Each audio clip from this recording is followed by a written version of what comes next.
Sino yung kaya maging masaya habang buhay? Alam nyo, kung wala kayo pinaniniwalaan ng Diyos, hindi nyo magagawa yun. Diba? Pero kung may Diyos kayo, walang imposible. At kung nag-amin kayo kagad, alam nyo, yung puting dumadating sa buhay nyo, masaya pa rin kayo. Wala na kayong pera, masaya pa rin kayo. Sapagkat naniwala kayo na kaya yung maging masaya ng mahabang panahon. Amen po ba? Sino gusto maging masaya? Ngayon lang. At least nakulinig yun ninyo, di ba? Ibig sabihin, choice natin yan eh. Di ba? Lalo-lalo na, yung choice mo na yon ay kung meron kang kilalang Diyos. Because, it's gonna enable you. Di ba? Alam niyo po ba yung word na enable? Yung able. Ano yun? Kinakanta natin yun, di ba? God is able. Ano yung able? May kakayahan. Di ba? Walang imposible sa isang napakadakilang makapangyarihan Diyos because He is able. No? Kaya niya. Eh yung enable.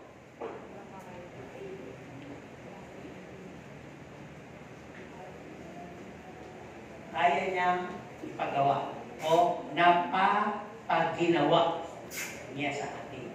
Di ba? Kaya nga tayo nalas, God enables us. No? Sabi namin sa ating kanabi, God can, o God enables you. Kaya huwag kang matutulog. Di ba? Kaya kanyang gisingin, panatilihin, gising. Parang gano'n. Kaya. Para bang isang salita na full of support, encouragement, o para bang isang bagay na, bigay ko na yung morning illustration ko, para bang isang bagay na binigay niya na sa iyo, binigay mo na sa isang tao, at doon sa mga pagkakataon na meron siyang gagawin at kailangan niya yung bagay na yun, biglang sinabi mo, di ba may binigay ako sa iyo? Nasaan na? Gamitin mo yun nang hindi ka mahirapan. So ganun, doon iikot yung ating pag-uusap ngayong umaga. God enable us. We have our verses found. Doon sa mga masisipag magbasa, kunin nyo to. At napakalaga nito, binabasa sa bahay. Pagtapos ng sermon, doon yung makukunawaan yung pinag-uusapan natin. We have in Acts 14, verses 1 to 3, and Philippians 3, 12 to 21. Ano po, appointment po itong makikita natin dito. Ayan. Pero, ang akin lang pong kinuha ay mga anik-anik lang dyan sa mga verses na yan, na doon kasi ay makikita natin yung paano ba tayo enable o napapaginawa ng Diyos yung mga bagay na yung buhay natin.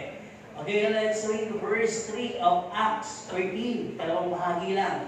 At kung tapang silang nangaral tungkol sa Panginoon, pinatunayan ng Panginoon na totoo ang pangangaral nila tungkol sa kanyang kagandang loob. Ito na, yung enablement. Sa pamagitan ng pagbibigay sa kanila ng kapangyarihang gumawa ng mga himala. Di ba? Kung magkasama ng kiye sa Panginoon, nasa atin na yung kasipagan, nasa atin na yung kakayanan, talento, pero kung hindi rin tayo tutulungan ng Panginoon, wala din po. Tingnan natin ang Philippians chapter 3, verse 15 lang, no? Alas sa dalawang bahagi din. Kundi ganito ang inyong pag-iisip, ipag-uunawa iyan sa inyo ng Diyos. Ano po, minsan may mga bagay na kung babasahin natin ng Philippians 3, 12 to 21. Andyan yung sinasabi ni Pablo na talaga nagsusumikap ako, na talagang abutin yung bagay na inaabot sa akin ng Panginoon, yung kaligtasan, yung reward, yung lahat. Pero kung sakaling hindi mo maisip na kaya mo, ang sabi dito sa verse 15, kung di ganito ang inyong pag-iisip, parang kung may duda ka, ipapaunawa iyan sa iyo ng Diyos. Okay po, yun itong binabasa natin. Verse 21, ang sabi dito, sa pamagitan ng kapangyarihang ginamit niya sa pagpapasuko sa lahat ng mga bagay, ang ating katawang may kahinaan, yun, may kahinaan tayo, ay babaguhin niya upang maging katulad ng kanyang katawang maluwalhati. Yan ang ating hindi natin kaya, pero sabi, babaguhin niya upang maging katulad ng kanyang katawang maluwalhati. Okay, sino dito, ang minsan ay nararamdaman gusto nyo nang sumuko. Kasi, ang daming problema, ang daming pressure, no? Kumbaga sa kwan, hindi nyo iniisip yung mga nakakanay na nalagpasan nyo naman. Parang lagi kayo nandun sa yung present, tapos paano na bukas, yung gano'n, yung parang kapagod na, di ba? Kaya na yung kantang gusto ng ano, bumitaw, bumitay. O yung iba, bumibigay ang pag-iisip. Yung iba naman, minawakas na ng buhay. So yun siguro matatawag natin sa mga tao nangyayari na mga walang Diyos, walang kinikilala ng Diyos. Eh sino naman dito yung hindi humihinto kahit pagod na? Nagsusumay ka pa rin, no? Kahit mahirap. Kung babasahin niyo mamaya Philippians 3:12-21, yung buhay ni Pablo, pagka binasa niyo parang nakakapagod. Parang hindi ko yata kaya to, yung binuhay ni Pablo bilang Kristiyano, parang hindi ko kaya mag-adjust na gano'n. Pero bakit na kaya ni Pablo? Because God enables him. Sa likod nun, yung kapangyarihan ng Diyos, yung banal na Espiritu, and His promises. Ayan niya nagawa. Kaya sabi niya, hindi ko tinuturing na naabot ko na. No? Hindi sa ganap na ako, hindi sa perfecto na ako, nagpapatuloy ako, sabi niya, upang matanggap yung iniaabot sa akin ng Panginoon na kaligtasan. At nagmamatuloy ako na makuha yung gantimpala. Hindi siya humihinto. No? Kaya, di ba may kinakanta tayo gano'n na, and he never stop. He never stop. Ano yun? Working. Kung Diyos na, hindi humihinto, tapos kayo humihinto. Isang tanong, sino gusto at kaya makipagsabayan sa Panginoon? Siguro sabi niya, nakakapagod yung pastor. Biro yung sasabihin ka sa Panginoon, ang isang araw sa Panginoon, 1,000 taon sa atin. Biro ba? Maiiwan at malalagpasan tayo ng Panginoon. Tama yun, dahil eternal siya. Pero habang nandun tayo sa tinatawag na bracket ng buhay natin, ay kaya nating sumabay sa Panginoon. Sapagat ang Panginoon ay 24/7 na nasa sa atin and enabling us. Inaalis niya, parang pre-conclusion mo natin sasabi ko, inaalis niya yung pagkataranta, pagka-pressure, pagka-idle sa atin. At sinasabi niya, may Diyos ka, kaya mo yan. At maraming witness na mga nauna na sa'yo, nalalagpasan niya. May mga pangako ako, may kakayanan ka, may Holy Spirit, may fruit of the Holy Spirit. So tuloy tayo. Masabi dito, sino naman dito yung sa dami ng problema at pressure sa buhay niya, biglang nakita niya isang araw, nalagpasan ko pala lahat yun. Ito, graduate na ako. Nalagpasan ko na pala lahat yun. Ito, may trabaho na ako. Nalagpasan ko na pala lahat yun. O ito, malalaki na yung anak namin. Nagtapos na. Sino yung nakakita ng gano'n? Wala. Amen. Iyo ba? Abay, patotoo yun.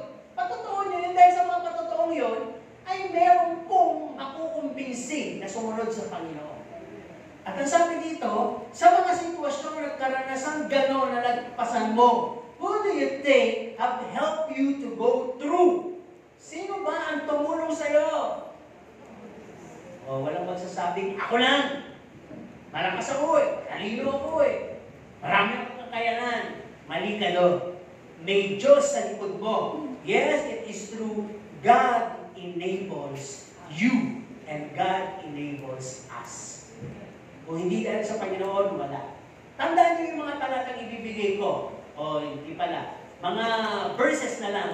Mga words. Huwag niyo lang kunin dahil hindi ko na nilagyan ng mga chapter o book of the Bible. Yun na lang mga passages. Tandaan niyo to. Di ba narinig na natin sa Bible yung sa 2-3 na nagkakatipon, nasaan ang Panginoon? Andun. Andito ba siya? Panghawakan niyo. Ang sabi ng Panginoon, no? Kung lalapit ka sa akin, ako ay lalapit sa iyo. Nabasa niyo po ba yun? Pwede mo ba pag nabasa niyo, mag-amin kayo sabay-sabay? Dahil pag hindi kayo nag-amin, hindi niyo nabasa at wala kayong Bible. O may Bible kayo, hindi niyo nabasa. Tama? Kasi may nagsasabi, wala naman sa Bible yun eh. Hindi ko naman nabasa yun eh. Maring wala ka ng Bible, kaya sabi mo wala sa Bible, at hindi mo nabasa dahil hindi ka naman talaga nagbabasa.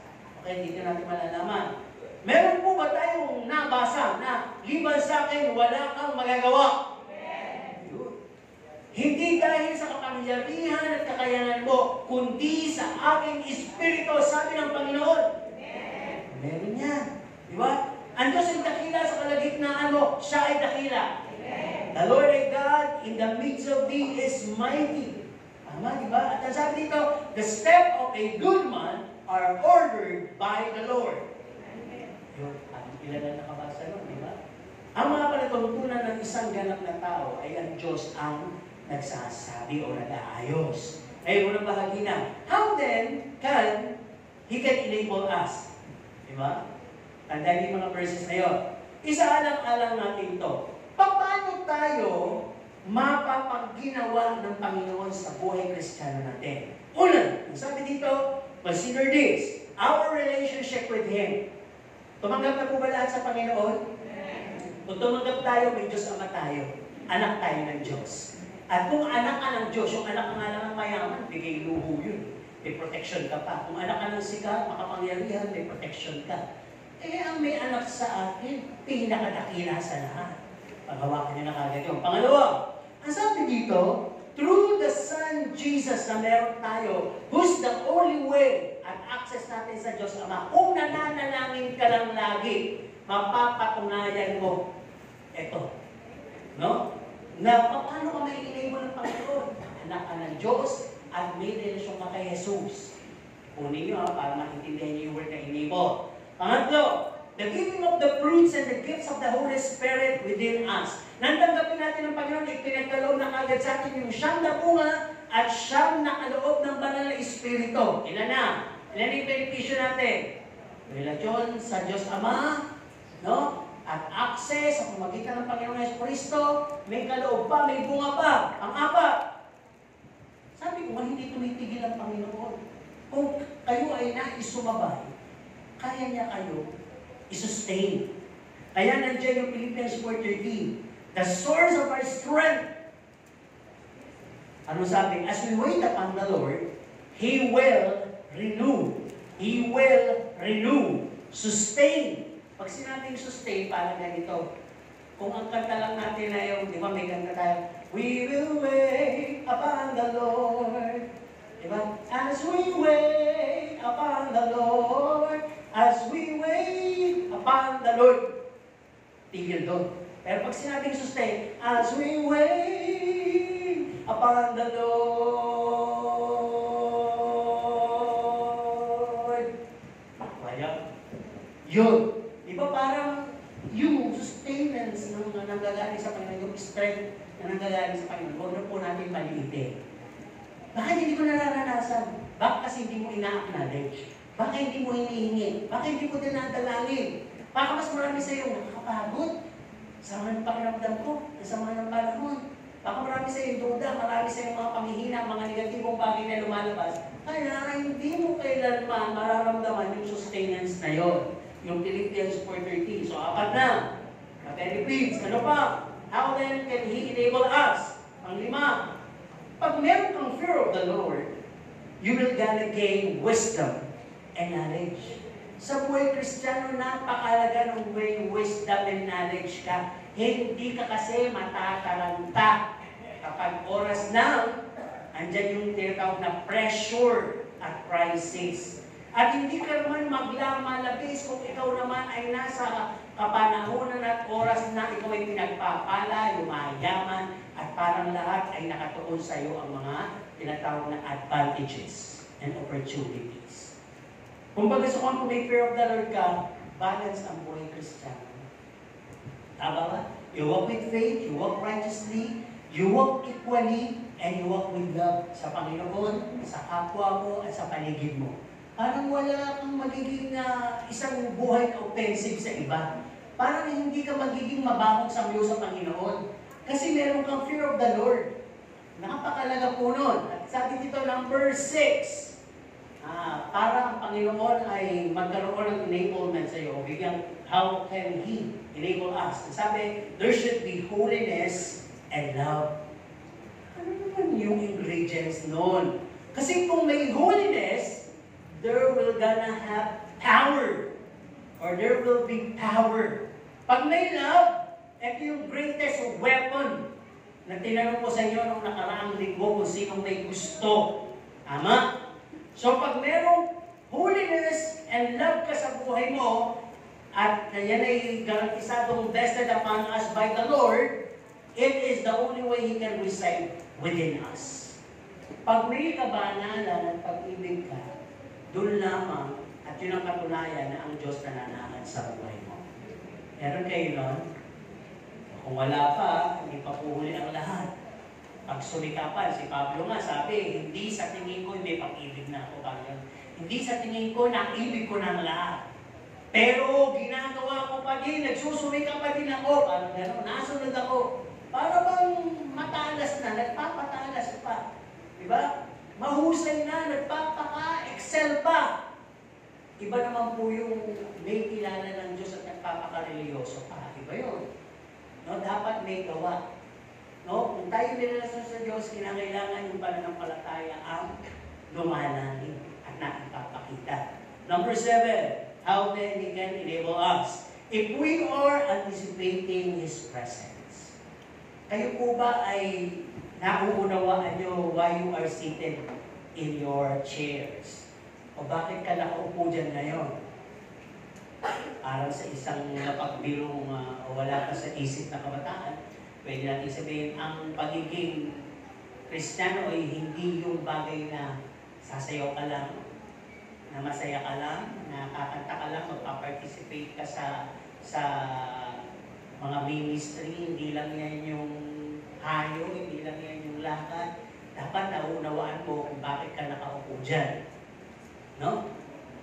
Ibig sabihin, bago ka pumunta dito, talaga bang kinakauhaw mo siya? Talaga bang hinahanap-hanap mo siya? Ando yung kanta kanina, di ba? Ikaw ang hinahanap, nahanap-hanap mo ba siya talaga? O mas marami ka pang hinahanap? Kaya nung pagdating ko dito, ako unang tanong, ay wala pa si seatmate, wala pa. Dapat pagdating mo dito, uhaw na ka na. Para bang, Lord, ano kaya ang gagawin mo? Ano kaya ipapakita mo mapabalagan sa akin? Ay talagang sabit na kung maranasan ka ngayon. Kaya gusto ko rin pagpasok ko dito, hindi ako papayag na lalabas na the same old person pa rin ako. Kailangan may maranasan ako, may makita ako, may marinig ako na mananatili sa puso ko. At yun ang magpapayabong sa akin. Dapat gano'n. Diba? You really anticipate. Hindi lang basta nagpa-participate ka dito na nakaupo ka lang para bang nagpapacheck ka lang na attendance. Diba? Nagkuleyo ka na. Pagpasok mo, pacheck ka na attendance. Wala nang pakailaman yun eh. Pwede ka lumabas, hindi ka na nagpapaalam sa teacher mo, hindi ka tulad ng high school. Diba? Kahit anong gawin mo, wala na pa. Kuleyo ka na eh. Matanda ka na eh. Parang gano'n.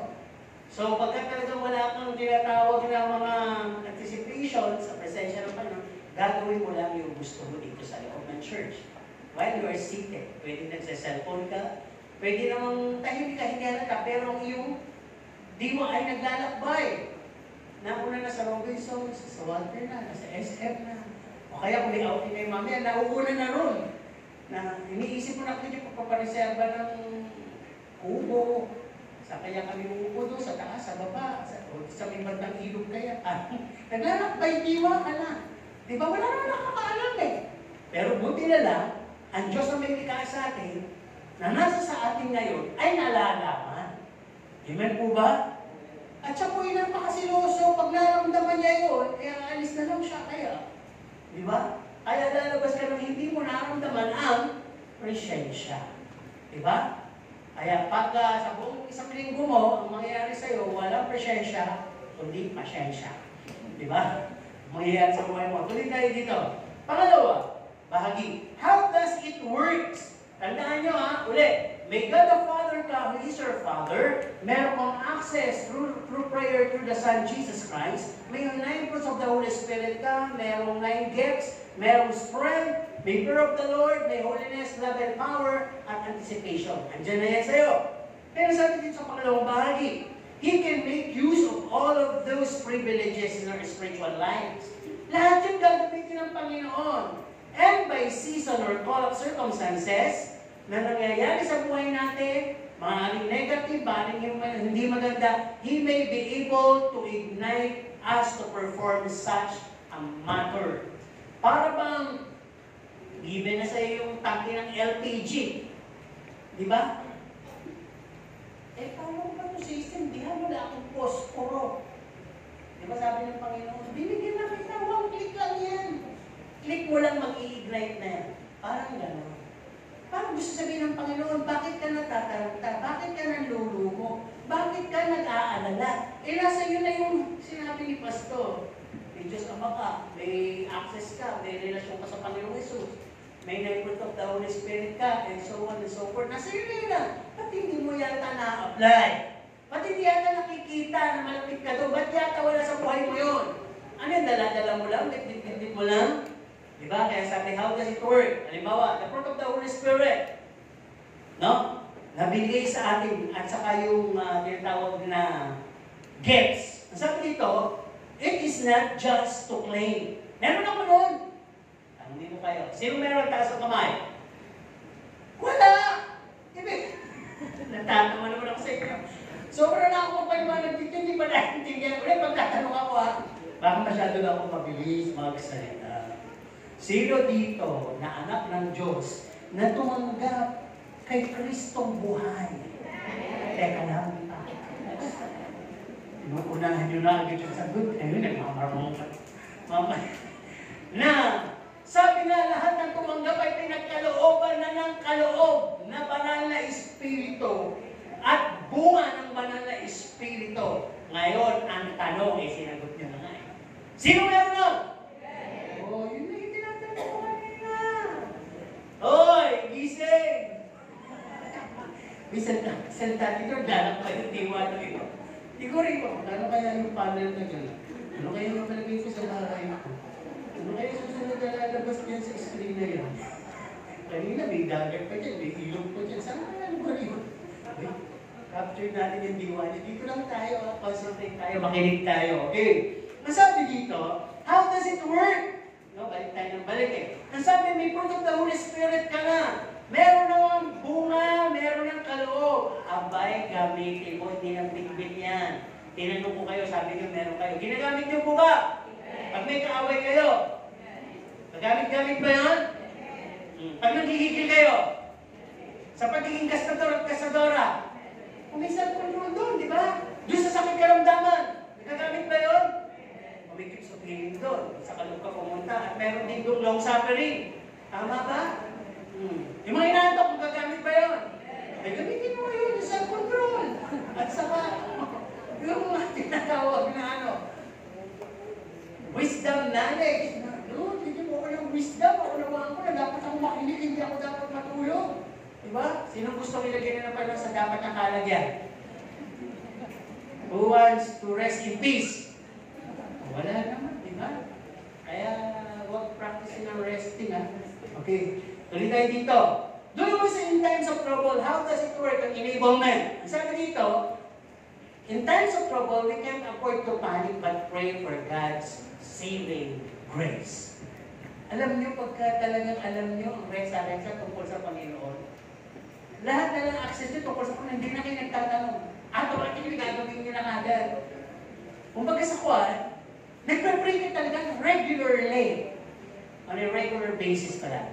Hindi ka lang magpe-pray dahil nilalaglag ka na o nagsisimula ka ng magkasakit. Hindi ka lang magpe-pray dahil natataranta ka na. Hindi ka lang magpe-pray dahil meron ng mga bagay na makakon sa'yo. Hindi. Wala pa yun. Mag-pray ka na nang di na mangyari. Yun. Diba? At yung sabi din dito, times of pressure, sabi dito, how does it work? It does not give us the spirit of fear, but of love, sound mind. Power and sound mind. Yun yung enablement. Na bakit yung iba kaya natataranta?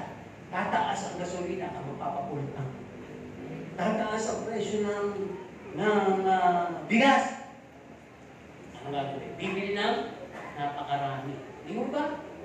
Ganun eh. Meron tayong taranta factor. Pero sabi hindi tayo nilaan ng Diyos doon. He has not given us the spirit of fear. Ako hindi ako nagpapagasolina ng ganun. Magkataon lang, pero ako nagpapagasolina. Basta ako, Alam ko, binibless mo ako, Lord, magmahal man yung gasolina o hindi, on a regular basis, every Tuesday, magpapagasolina ako. Yan, dun pa lang tumatas, bumaba sa ganong araw dito. Tapos minsan, nakikita ko naman ang paggawa ng Panginoon. Hindi naman nauubos yung gasolina. Bakit? Eh, hindi ko naman ginagamit, di ba? Gusto ko man umalis bigla, hihinay mo naman ako, huwag ka na umalis. Sayang ang gasolina, di ba? O kaya pupunta lang naman ako sa Robinsons, huwag ka na magdala na sasakyan.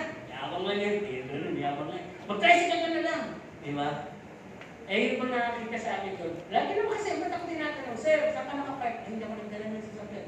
Sir, hindi ko nagdala ng sasakyan. Mahal ang gasolina. May mahal pa ba sa inyo? Practical lang. Di ba? Ano pa tanong mo? Para magbibigyan ng Panginoon ng enablement sa buhay mo, to be practical, sa pagsagot mo, to be practical. Matututo din yung iba sa'yo. Hindi yung nagagalit ka sa gobyerno dahil ang taas na langis. Nagagalit ka doon sa mga merchandiser ng mga bigas dahil ang taas ng bigas. Tapos sabi dahil tumataas yung kuwan. Aba na, TV lang pinapanood mo. Nakikipag-rebuttal ka doon. Yung mga bigas eh. Tapos yung asawa mo, hinahabang mo pa sa mga duda mo. Diba? Pero napag-usapan nyo ba ang Diyos? Hindi. Nasasabi niyo yung Diyos, Diyos ko po, ang taas ng bigas. Diyos ko po, kala ng langis. Wala yung God's enablement. Kasi pag sinabi God's enablement, captured ka ng presensya ng Diyos. Para bang hawak ka ng yung batang naglalakad. Para makapaglakad ka ng mabuti, pinagabayan ka ng Panginoon. Pinapakain ka para lumakas ka. Okay, tuloy tayo. Sabi din dito, pagka meron ka na nung tinatawag natin kanina, doon sa relationship from the Father, hanggang doon sa fear of the Lord, hanggang doon sa anticipation, kasi bilang tayo. Yung threat of pride and lordship, gusto natin yan. Yung sa totoo lang, sagot kayo ha. Kasi pag hindi kayo sumagot halatang, nagbabaka kayo sa dalawa. Okay ha? Sinong gustong pinaghahailan siya? Sinong gustong mauna sa pila? Hindi ba naman?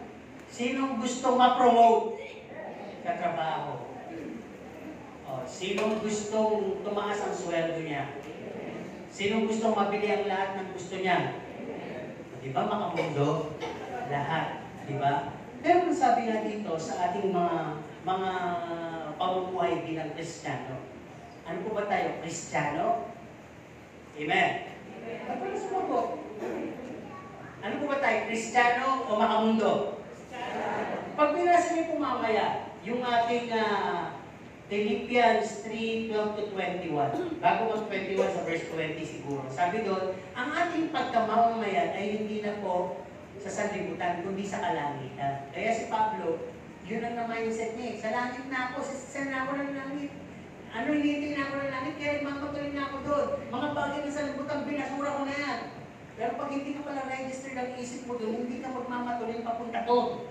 Nagmamatuloy ka, makuha yung lahat ng tungkol sa mundo na kasama mo maiiwan. Pag gano'n ang nangyayari, dinadaya ka ng mundo, dinadaya ka ng sanlibutan, dahil ang kapit ng Diyos sa'yo ay maluwag na. Actually, ang kapit pala ng Diyos mahigpit, ikaw ang maluwag na sa Diyos. Ikaw ang hindi na nagpapahalaga sa Diyos. Hindi ka na parang si Pablo. Di ba? Bakit yung pagiglang parang nagsalubong ang kilay? Tuloy tayo dito. Kasi sabi dito, kapag nandun na sa'yo lahat yung threat of pride and lordship, kaya ko ay tinanong, yung banta o hamon ng pagiging ma-pride, o mayabang, mataas, at pagiging Panginoon, ay hindi po mangyayari sa inyo.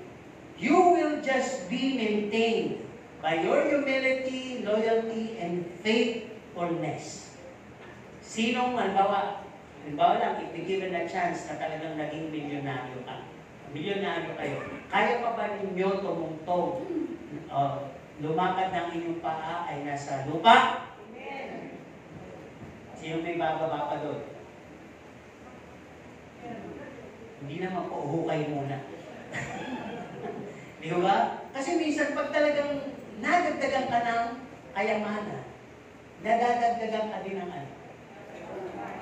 Ng yabang. Iba? Uso yan sa Pinoy. Yung Pinoy lang naman yung ganyan. Sa ibang bansa, wala nga silang pamana, wala nga silang... Meron na tayong Amerikan sa mga pinaglikuran ng mga ano natin, ng mga nag-alaga ng matatanda doon, di ba? Napamanahan sila ng ari-arian, nabigyan sila ng bahay. Natuwa kasi sa servisyo nila. So, sa kanila, dahil sa ibang bansa nga, katulad yung mga sa masaganang bansa, talagang may mga benefits. Sabi nga ni Gilbert, na sinasabi ko Sir Gilbert, na mas pinili namin buhay dito, pero kung sa Amerika kami, hindi kami sana nagdududa, o hindi kami sana may panic. Dahil pagdating namin sa ganong edad, actually ganito pang edad, may mga benefits na kami. Hindi namin kapag tumanda kami sa dami ng mga nangulugan namin, hindi talaga. Sabi ko, wala na ba yun? Hindi. Since citizen pa rin kami ng Amerika, nagdilino kami. Sa California, meron pa rin kami makukuha. So yun ibig sabihin may mga benefits yung mayayamang bansa. Sa ibang bansa, pag nagkasakit ka, yung may babayaran. Diba? Pag matanda ka na, nakita wala kang kasama sa buhay, talagang meron kang alalay. Pero natin sisi sa gobyerno natin yan. Pumunta na lang tayo sa panig ng Diyos. Because God will enable us. And bakit? Because we have an able God. Kaya niya naman eh. Di ba baka ang kulang lang eh, sipag. Tama? Baka ang kulang lang eh, tiyaga. Baka naman nasa paligid-ligid lang, ayaw lang natin talaga bigyan ng pagkakataon na kumilos tayo, itry natin, di ba? Kaya parang lagi na lang tayo naghahanap ng masisisi natin. Okay, nasabi dito, in times naman or call of laziness, lahat to, meron tayo nito. Tinatawag na tayo minsan parang gusto natin isang araw naman ay mamahin niya. Tama po ba?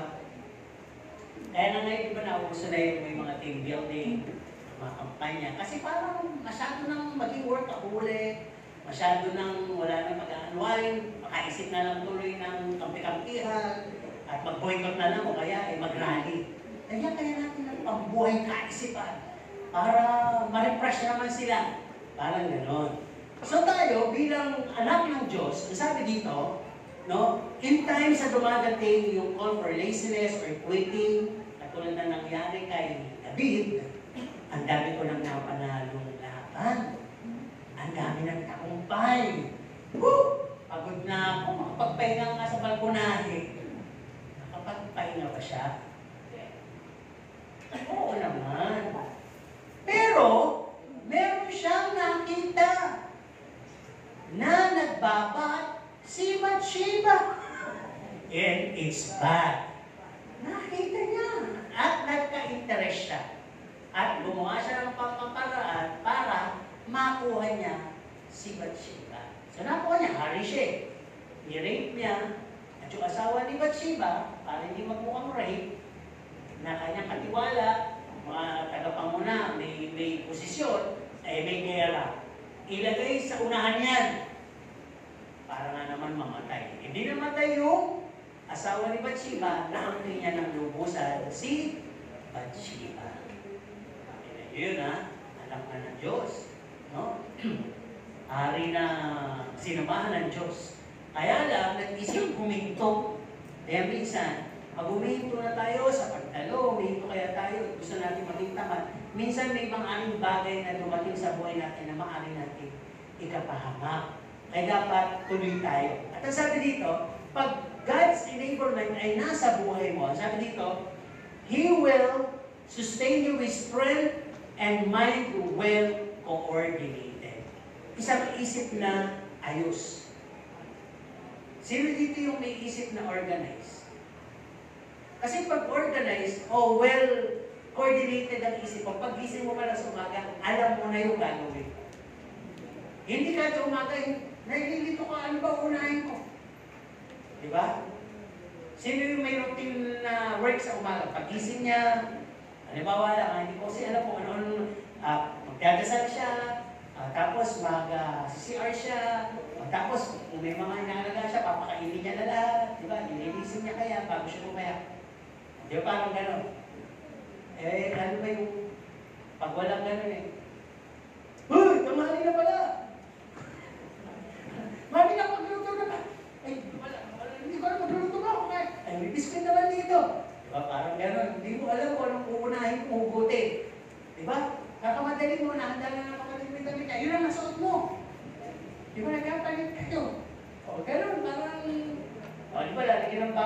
sa mesa, nakuha mo yung bawal ng kapatid mo. Di ba, minsan may gano'n, nakalagay na sa mesa yung bawal.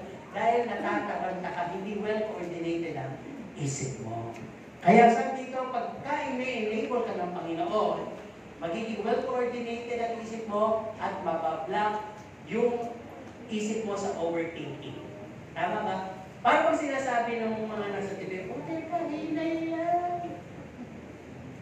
Ano oras klase mo? Alas 7, alas 5 pa lang, nakatarantak na. Hinay lang. Parang gano'n. Di ba? Ano bang gusto mo na agad yumaman? Di ba? Yung mga nagmamadaling yumaman, yan lang napapahamak, di ba? Gusto ka agad nila, di ba sabi din sa TV, pinakagat ng mga scammer. Diba? Mag-like ka lang, ikita ka. Ako, may kita nga noong una.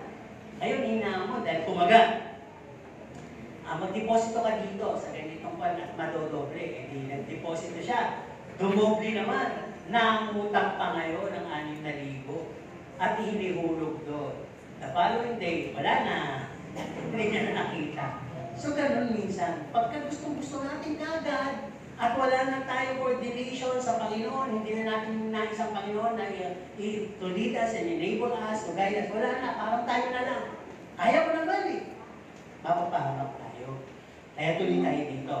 Sabi dito, sa pangatlong bahagi, why sometimes, ito na, and some are not aware of God's enablement. Kayo po ba bago natin tutuloy? Nararamdaman po ba ninyo, alam niyo na kaya ng Diyos na gumawa sa buhay niyo? Yeah. Yun yung God's being able. Pero yung andyan ang Diyos sa tulong niya, magagawa niyo. Kaya niyo yun. O alam niyo yun. Napapractice po ba ng ilan yun? O ngayon, kung napapractice ang ilan, may ilan hindi po.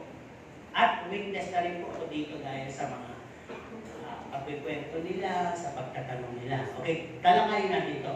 Why sometimes, bakit minsan, ang ilan ay hindi napagkikilala na ang Diyos ay kaya tayong tulungan. Diba? O kaya tayong i-push, i-motivate. Ang sabi dito, una, if we do it without God's consent, our will go first before His will, or even disregarded it. Minsan kasi, andun yung tinatawag na wala na tayong godly consent. Para bang wala na tayong pagpapaalam sa Diyos. Wala na tayong pagpunta sa salita niya. Wala na tayong pagtatanong sa mga spiritual leaders natin. Basta sa tingin natin, yung will natin ang mauna. Will ni Lord, sinauna na yan. Wala na yan. Hindi na yan uso yung gano'n. Diba? Ang uso ngayon, lakasan ng loob. Tama? So, ganun yung iba. Pag niyan, dinidiscard na nila yung pagkonsidera sa kalooban ng Diyos. Pangalawa, sabi dito, if we pretend to be wiser, yung nagmamarunong ka, no? May nakaalam at pinayuhan ka. Ang nasa isip mo lagi, ayoko kasi maturuan, ayoko nung kinokorek ako, ayoko nung sinasabihan ako. Siguro yung kapatid din nag-iingit sa akin. Siguro dahil alam niya, titiba ako dito. Di ba? Hindi lang pala nasabi ng kapatid mo na, naranasan ko rin. Diba? Yun yung mga, kung bakit hindi nalalaman o natatanggap yung paggabay ng Panginoon. Ano pa? Yung idleness. Ito yung pinakadelikado sa lahat. Ang tagal mo nang dumadalo, wala ka pang alam. Diba? Wala ka kasing binabasa sa Bible, wala ka tinatanda ang memory verse, wala ka nangunawaan. Basta, ang alam mo lang isang package, Christian ka, born again ka. Ayaw mo sagutin yun. Anong reliyon mo? Born again. Saka lang simba. Ang musika. Ilan kayo? Mga 100. Anong ministry mo? Masayaw. Anong previous, ano yung mga parating na ano nyo, na event nyo? Anniversary. Tama? Concert. Okay. Sino bang Panginoon sa buhay mo? Si Jesus. Sino si Jesus? Si Jesus. Sino nga si Jesus Christ? Wala na. Hanggang doon ka na lang. Ulit-ulit na lang kayo. Kaya ano pwedeng mangyari sa'yo? You cannot present. You cannot show your main stand. Yan ba yung pinaninindigan mo dyan? Ano ba yung pinangahawakan mo dyan? Ano bang verse yung pinangahawakan mo? Wala. Kaya hindi ka ma-enable. Di ba? Di ba, minsan pamilyar tayo dun sa "But my God can supply all my needs." Di ba?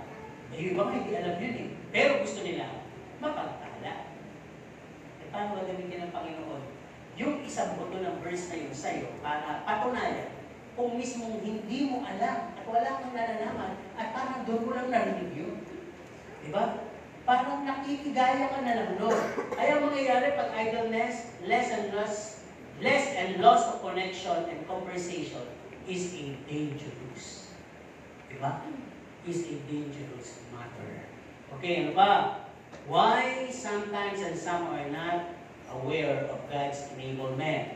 Kasi, sabi dito, it's just me, I, and myself.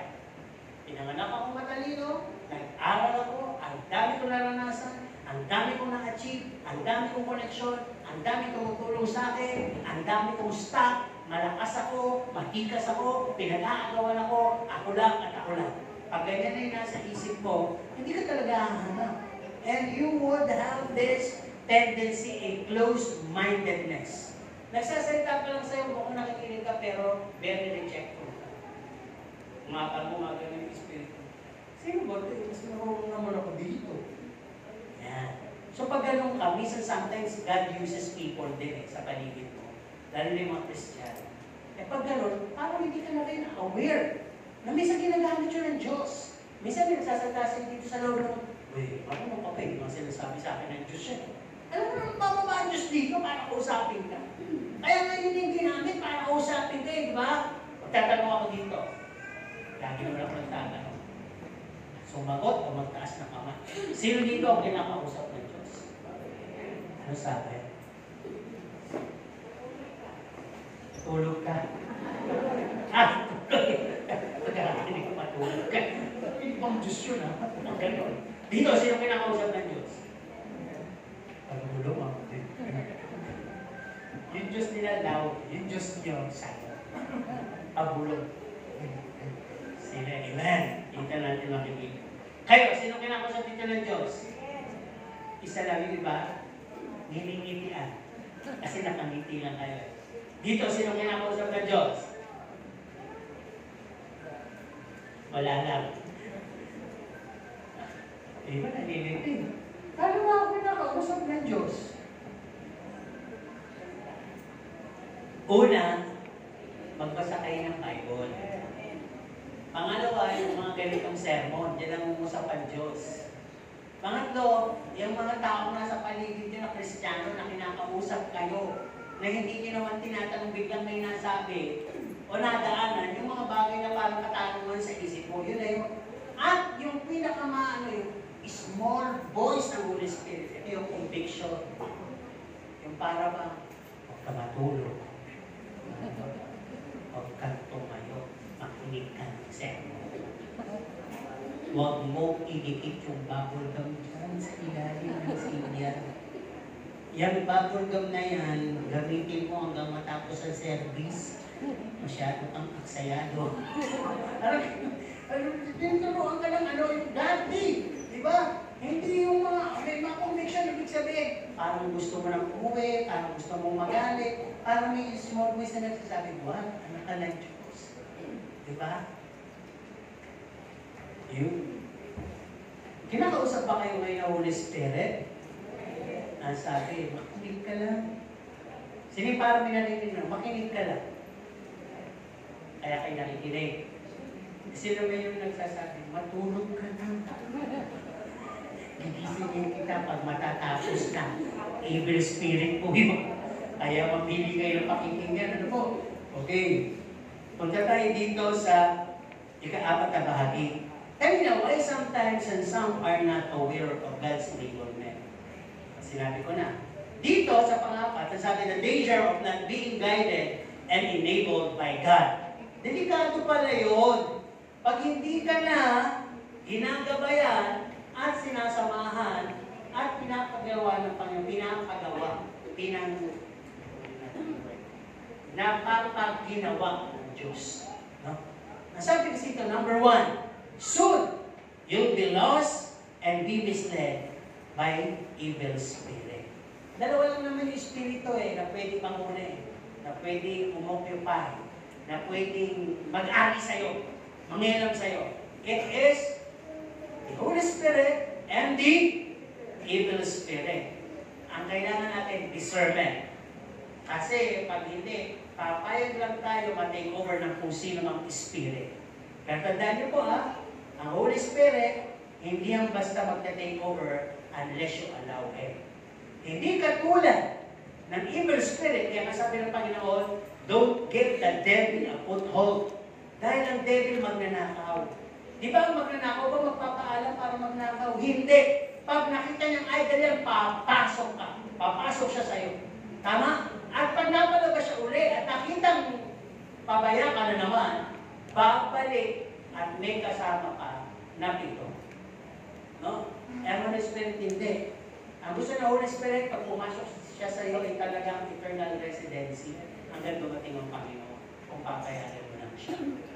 Kaya, ito pa, ang danger ng not being guided and enabled by the Holy Spirit. Napaka-revealed yung foolishness mo. Kitang-kita yung kamangmangan mo. Diba? Meron na bang taong nagsabi na, oo na, ako na yung bobo. Ano ba? May nagsabi bang gano'n? O nasabi mo ba sa buhay mo yun? Diba? Kahit naman bobo, hindi sasabihin yun. At lagi naman narinig natin, walang taong narinig nyo na yan. Siguro sinabi ng magulang nyo sa ito. Sinabi na sabihin, bobo! Diba? Ang sakit pakinggan nun. Ang pera lang kung pangalan mo, boy. Diba? Diba? Kung sinabi bobo. Pero sabi ng magulang, medyo naiyak ka na, anak, ang gusto ko lang naman magsikap ka. Walang taong bobo kung nagsisikap. Lahat ng tao ay may ma-achieve kung nagsisikap. Tama? Yan ang motivation. Parang gano'n, ini-enable ka. Hindi ka dinadaw. Okay. Pero pag wala na enablement, kitang-kita yung foolishness. No? Ang sabi nga ng Bible, yung foolish person, sinasabi niya sa kanyang puso, walang Diyos. Tama? Nabasa niyo na yun? The foolish man says in his heart that there is no God. So pag ganun pala, ibig sabihin, wala naman kung sabi dito, hindi ako naniniwala sa Diyos, maliban atheista ka eh. Pero pag ganun pala, ay foolish. Okay, ano pa? Pag ang danger ng hindi ka nag-guided and enabled by God, a life of confusion. Para pang nasa maze ka, yung hindi mo alam kung saan ka lalabas. Pero sabi niya sa 1 Corinthians 10, 12, sakaling, at 13, sakaling hindi ka makalabas. Kaya dapat may enablement para ilabas ka ng Diyos. Ay ilalabas ka ng Diyos. Pero pag wala kang Diyos, bahala kang magpaikot-ikot at puro dead end ang kalalabasan mo. Ito na lang papasokin kong business. Ay, lugi. Ito na lang papasokin kong opportunity. Ay, mag-opportunity. Ito na lang yung gusto kong partner. Ay, away-away kami. Nakuha niyo? Kasi hindi ka ginagayot na enable ng Panginoon. Ano pa? Paano nangyayari yun? The danger. Yung self-imposed righteousness and salvation. Para bang sa tingin mo, binasihan mo yung dami ng pagkakadalo mo. Dami ng binibigay mo. Dami ng friends mo. At church na sinisimbahan mo, ang sabi mo ngayon sa sarili mo, ligtas na ako. Diba? Pero nung ikaw ay timbangin ng Panginoon, anong nakita ng Panginoon? Tinimbang ka, ngunit ikaw ay kulang. Diba? Kayo nga eh. Di ba may timbang ang bayan? Ewan ko lang, meron timbang ang bayan. Doon kasi sa farmers, sa Maynila, may timbang ang bayan. Dami, sa gitna. Sulod-sulod doon sa kahit sa level. Kaya takot doon man dahil sa katimbangan doon, nakaharap. Hindi ka tulad ito nakatalikod sa iyo. Doon nakaharap. Tapos, marireport agad, mapapaalis at magmumulta pa eh. Di ba? Eh, ngayon tayo, titimbangin tayo ng Diyos eh. Sino dito sa tingin niya ay gusto ang kanyang timbang bilang Christian? Ha? Kulang pa rin. Kaya dapat, At dapat payagan ng Diyos na i-enable ka. Na, kaya mo yan, anak. Diba? Nasa iyo po, nasa iyo Holy Spirit. Okay. Ito ba? Pagka talagang wala na, sabi dito, makikita natin yung clear disconnection. Pag hindi ka na makapagbabayad sa kuryente, anong gagawin? Tubig. Putol. May option ka? Ibali na. Kandila na lang. Habang buhay ba, kandila ka. Isang araw, sunog bahay mo. Sabi, ibali na. Nasa katabi naman kami sa batis. Doon na ako iinom. Isang araw, dyan mo yung puno na ng janitor fish. Yung janitor fish pala, may mga iktog ka na yun. Diba? Kaya, hindi pwede natin pagmalaki yun. Abide by the rules. Magbayad ka nang hindi ka maputulang. Parang ganun din. Let God enable you and guide you nang hindi magkaroon ng disconnection. Or unless you be headed toward destruction. Kapahamakan ang mapapalaro. Kay mahaba pa pagkilaro. Okay. Ikalima, punto. No? He is able. Ano ibig sabihin ng He is able? He is able. Ano yan? Nothing he cannot do. Nothing he cannot turn around. Diba? Kaya ng Diyos ang lahat. Siyang mag-isa kaya ng lahat. Pero, sabi ito, He wants us to put our trust in Him. Gusto niya lang magtiwala tayo at habang nagtitiwala tayo sa Kanya, ang Kanya namang kapangyarihan ay pinagkakatiwala sa atin upang magamit doon in accordance to His will. Para palang give and take. Binigyan na kita ng pauna. Fruits of the Holy Spirit at gifts of the Holy Spirit. Diyan muna sa iyo. Magtiwala ka sa akin. Magtiwala na po, Panginoon, ito po yung mga sirkumstansya. O yan na! Yung binigay ko sa'yo, gamitin mo. Go! Parang gano'n. Ako yun po. Kasi kung hindi mangyayari, wala. Lahat na lang. Ama namin, sabat na namin kapag nalaban po kami ng pagkain. Ama namin, may sakit ako, paglalitin mo ako. Ama namin, nagkagalit kami, pagbatiin mo kami. Wala yung nagsitigol. Ang sabi kasi dito, paliwanag natin na, pag-usapan natin ng relasyon. May mahirap pa sa Diyos. Sumagot naman kayo. Diyos yun ang tinatanong ko, Diyos. May mahirap pa sa Diyos. Pag-usapan natin ng relationship. Sino dito ang sometimes nagkakaroon ng tinatawag na pakikipag-ganit o tampo sa kanyang asawa? Pero lang, paliw kayo santo. Kami mag-asawa sometimes, meron kaming hindi kami nag-away, meron kaming diskusyon. Meron kaming konting pagtatalo. Pero hindi mag-asama kami because God is enabling us. Reminding us the covenant ng pinagsama ng Diyos. Para pag nakalagay sa isip mo, kahit magtalo kami, at the end of the day, kami pa rin yung magsasama. Kaya magkakaroon ka na, pakinggan mo na. Pagka tapos na ako naman, magano'n. Pag wala yung nagsinablement, na inaan sa'yo, ay sisirit ka, ibibirit ka, magagalit ka, makikipag-tapatan ka ng pride hanggang magkahiwalay kayo. Diba? O, tignan natin. Sabi dito, God can restore, heal, and provide lasting peace. Amen po ba? O sa mag-asawa, magkaibigan, at iba pang relasyon. Pero sabi dito, yet He has given us the fruits of the Holy Spirit. Bakit hindi mo gamitin yung fruit of the Holy Spirit? And be familiar with the fruit of the Holy Spirit, magpaka-excellent ka dyan, hindi lang yan dinadala o sinasabi, ina-apply yan. Gusto ng Diyos, mapatunayan ko sa fruit of the Holy Spirit yung love, patience, long-suffering, at yung self-control, kindness sa mga relasyon. Di ba sa isang iglap naman kayo ng pala, gusto kayo magpatiin eh. Di ba sabi ng Diyos, magkabati kayo, hindi na kayo mag-iwala. Pwede naman, di ba? Pero hindi lahat galing sa Diyos o hindi lahat papayagan ng Diyos na siya lang ang gumawa. Kaya nga ini-enable niya. Diba? Okay, pag-usapan naman natin ng sickness and disease. Sino may mga sakit? Yung tulog ng tulog, baka may sakit. Hindi totoo yan. Yung kulang, kasi yan ang panahon na yan, nung malakas pa kayo, ayaw nyo matulog, nagkasakit tuloy kayo. Anong tawag sa sakit nyo? Puyat. Kaya ang epekto niyan, antok. Sa oras na kinakailangan kang gising. At doon naman sa gusto mong matulog, hindi ka makatulog.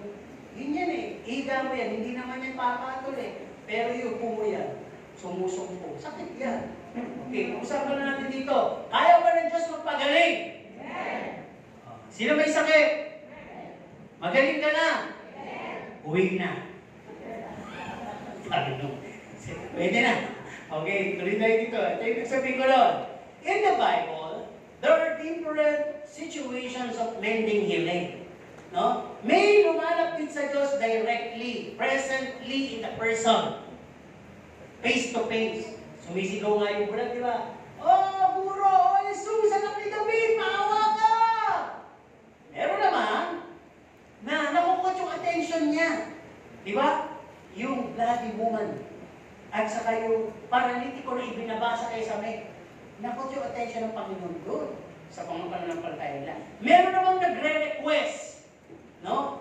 Yung centurion na huwag ka lang pumunta. Pagaling mo yung aking alipin, huwag ka lang pumunta. Sabihin mo lang, gagaling yun. Kaya doon sa pagpapagaling na yun, ay meron din po tinatawag na nangyayari by distance. Hindi laging ang Panginoon nandoon. Ano ibig ko sabihin dito? Lahat po yung nangyari because God enabled us. Di ba sabi pa nga ng Panginoon Jesus sa'yo, doon sa isa sa bulan, anong gusto mong gawin po sa'yo? Gusto ko po pagalingin mo ako. Sa pananampalataya mo, gumaling ka na. Di ba? Hindi pwedeng lahat eh. Kailan kaya ako ipulang bulag ako. Magantay na ako dito. Kasi waltaman. Nagantay mo makasak yung bayabas. Walang ganon. Gusto ng Panginoon, yung binigay niya na sa'yo, pinagkaloob niya sa'yo, isa na natin yung pananampalataya, kaloob ng banal na Espiritu, bunga ng banal na Espiritu, gamitin mo. At nakaagapay siya. Empowering us to have this knowledge of using them, applying them. Okay, di ba situation lang tayo sa Bible? Thinking of the 5,000. Di ba? Ano sabi? Binibigyan ng conviction, ng burden, ng mga disipulo, ang Panginoon Jesus, Panginoon hapon na, gabi na. Kawawa naman sila. Kasi gutom na. Ano, sinabi ba nila 12? Mapaghimalaya ang bayaan na. Siya naman yung mapapaya, eh bakit? May ganun ba? May nabasa kayong ganun? Wala. Ano sabi ng Panginoon? Maghanap kayo. Ibig sabihin, maghanap kayo ng makakain meron dyan. Speaking of by faith. At nakakita nga sila ng batang may dalang ilang pirasong isda. 2 o 5? Sige, 2 at ilang bread. 5. At dahil doon, dumami. Ang gusto ko lang sabihin dito, no? Sabi dito, go and search for a meal. It doesn't let them just to stand and ask pity for God to do such a move. Ang gusto ng Panginoon yung may faith eh. Ngayon, nung may faith na, He enabled them to distribute a miraculously supply of fish and bread. May sumobra pa. Diba? Ilan? 12 ba? Napakul. Diba? Dami. Kaya pinasinop din ng Panginoon yun. Pag-usapan na natin kaligtasan. Di ba ang ating Panginoon, ang ating tinagam na kaligtasan, sabi dito, namatay na, napako sa krus. Ligtas na tayo doon. Pero, we still need to acknowledge. Kailangan tanggapin mo muna siya bilang Diyos at sariling tagapagligtas para mangyari sa iyo. Yung sinasabi, kapag papatawad at kaligtasan. So, involved in your faith. Ang sabi din dito, ngayon nakatanggap ka na, kailangan po ba kasunod mo ba dito yung pagpapabanal? Pakita mo nga po yung katabi. Tumanggap ka rin ba sa Panginoon Jesucristo? Sige po, magtanong kayo. Ano mga pilit mo ako sa kanila mga kasalta na salta. Iba naman dito, nakikinig ko lang kasi papapumay ng mata. Sige po, tanongin nyo na po. Ay mga kabataan dyan, involved kayo ha. Tanongin nyo, tumanggap ko na ba sa Panginoon Jesucristo? Pangalawang tanong, kamusta ang buhay kabanalan mo?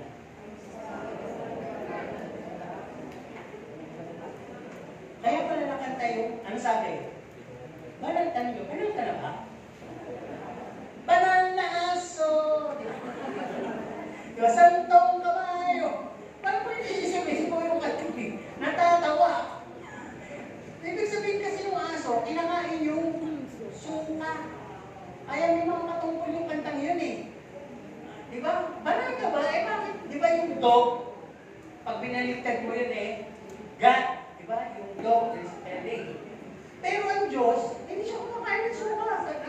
ng Diyos ang Diyos pa sa puso ka. Puso ka. Sabi nga ng Diyos, susuka kita. O di mo. Literal. Literal. Merong ibig sabihin nun. Ngayon, ang isang Kristiyano na nagbabalik sa kanyang buhay karumihan, ito pa rin sinasabi ng kanta. Ano? Banal na aso. Santong kabayo. Makapangyarihan pero nananadya. Diba? Kaya tingnan natin mabuti ito. In our holiness transformation, sabi nga ni Pablo, no? Not as I already attained, I'm already perfect, but I follow. Hindi sa nakamtan ko na o ganap na ko, kundi nagpapatuloy ako. Enablement yan. Kung wala yung God's enablement, titigil lang po yan. Yung God's enablement, involved po din yung Holy Spirit, ha? Tatandaan ninyo. Dahil yun ang kasama natin sa ating present dispensation, Holy Spirit. At ang sabi dito, that I may apprehended, which also I am apprehended of Christ. Ang sabi dito, upang aking maabot yung iniaabot sa akin ni Kristo. Ano kaya yun? Kaligtasan. Kaya dito sinabi din sa last part ng ating Philippians, sinisikap kong makamta ng gantimpala sapagkat ito ang dahilan kung bakit ako tinawag ni Kristo. So tingin niyo ba kung wala yung God's enablement at saka yung Holy Spirit, magagawa niya magpatuloy? Wala, kasi habang siya po'y nagpapatuloy sa buhay Kristiyano, naaalala niyo yung pangako ng Panginoon, naaalala niyo yung kabutihan ng Panginoon, yung mga pagliligtas ng Panginoon sa kanya, yung mga himala, di ba? Natuklaw siya ng ahas, lumubog yung barko, nabuhay pa rin siya pagmuli, na talagang inaalala ba siya ng Panginoon sa mga sitwasyon na inuuyog siya, at talaga napatunayan niya in many ways, dito na nga sa binasa natin sa Acts, na parang ayaw maniwala ng tao, but God enabled them to show miracles. Kaya naniwala yung mga tao. So parang gano'n lang po yun sa buhay natin, di ba? In departing and detaching to our worldly weaknesses. Dito yung last point na itong pinag-usapan natin na kung paano tayo enable ng Panginoon. God, sabi dito, could have made it quick for us. Pwede naman sa isang iglap. Oh, ikaw, Loida, hindi ka na magkakasala. Ikaw, Sol, hindi ka na rin magkakasala. Tinatanggal na kita, nililigtasan at sa kapahamakan. Pwede naman ang Diyos yun eh. Gawin. Pero, sabi nga ng mga computer ngayon, are you a robot? Hindi tayo robot. May will tayo. Ang naglagay lang ang Diyos ng utos na wag mo itong gagawin, kundi mamamatay ka, wag ka magkakasala. Yun lang. Pero ang tao sa kanyang sarili kalooban ay ano? Gusto kong bumait. Gusto kong makinig. Hindi ko magawa. Ang nagagawa ko'y matulog. Ako'y nakikinig, pero marami akong mukmuk. Iniisip, tama. Diba? Ako'y nakatingin, ngunit diwa ko'y naglalakbay, di ba? Ayan, nararanasan niyo pala. Ay, nakisumasagot. Biro lang. Ako wala nang sumagot sa susunod. Kung sabi nga po dito, may paalala sa verse 18 and 19. No? Kaya naman ng Diyos eh. Pero may free will kayo. Pero ito pala ang tendency. Dahil may free will tayo sa verse 18 and 19, kaya ang ilan sa inyo ay nabubuhay bilang ano? Living as enemies of God, of the cross, whose end is destruction, na ang muli kapahamakan, whose God is their belly. Ang Diyos nila ay ang kanilang mga sikmura, ang kanilang mga tiyan.